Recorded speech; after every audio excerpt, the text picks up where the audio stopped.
Guys এখন বাজে রাত্রি 11টা। আমরা আজকে ঠাকুর দেখা শুরু করব মা তারা উৎসব ভবন হোটেল অ্যান্ড রেস্টুরেন্ট থেকে। আজকের আমাদের টার্গেট হচ্ছে এগরা এবং কন্টাই।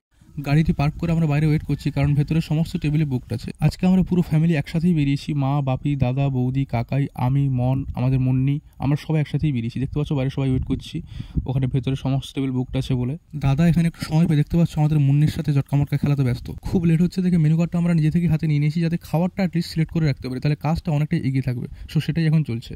গাইস তোমরা এখানে সবার মুখগুলো দেখলে বুঝতে পারবে বাইরে আমরা কতক্ষণ ওয়েট করেছি। যাই হোক, দীর্ঘ প্রতীক্ষার পর ফাইনালি রেস্টুরেন্টের মধ্যে বসার জায়গাটুকু অ্যাটলিস্ট পেয়েছি, মানে বেশ আরাম লাগছে আর কি। বাইরে খুব গরম ছিল। এইসব হতে হতে যাই হোক দেখছি পিছন থেকে খাওয়ারও চলে এসেছে, কারণ খাওয়ারটা আমরা অলরেডি অর্ডার করে দিয়েছিলাম যখন বাইরেই বসেছিলাম। এবার আমরা খেতে ঠাকুর দেখতে পারবো, সবাই সাথে থাকো।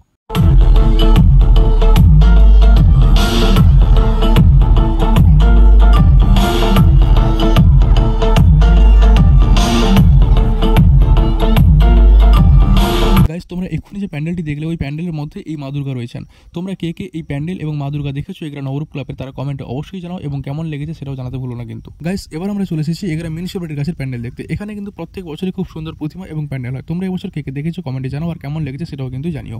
আমাদের এখানে ক্লাবের নামটা ঠিক নোটিস করা হয়নি, তার জন্য সরি। গাইস এখন বাজে রাত্রি 2টো। একটা বিষয় অস্বীকার করা নয়, আমাদের মনে কিন্তু আমাদের আনন্দের জন্য অনেকখানি কষ্ট করছে। সো আমরা ভাবলাম ওর জন্য একটু স্যাক্রিফাইস করি। আমরা আর আজকে কোনটাই যাবো না, এগরায় দুটো প্যান্ডেল দেখে এখান থেকে বাড়ি ফিরে যাবো। এটি হচ্ছে এগরা দীঘা মোড়ের প্যান্ডেল। যারা এগরা ঠাকুর দেখতে এসছো তারা আশা করি এখানেও তোমরা এসেছো। এরপরে আমরা যাবো ওই দীঘা মোড়েরই আর একটি, তার পাশে রয়েছে এই প্যান্ডেলটি দেখতে। এই প্যান্ডেলটি দেখে আমরা এখান থেকে কিন্তু বাড়ি ফিরে যাবো। Guys tata, good night.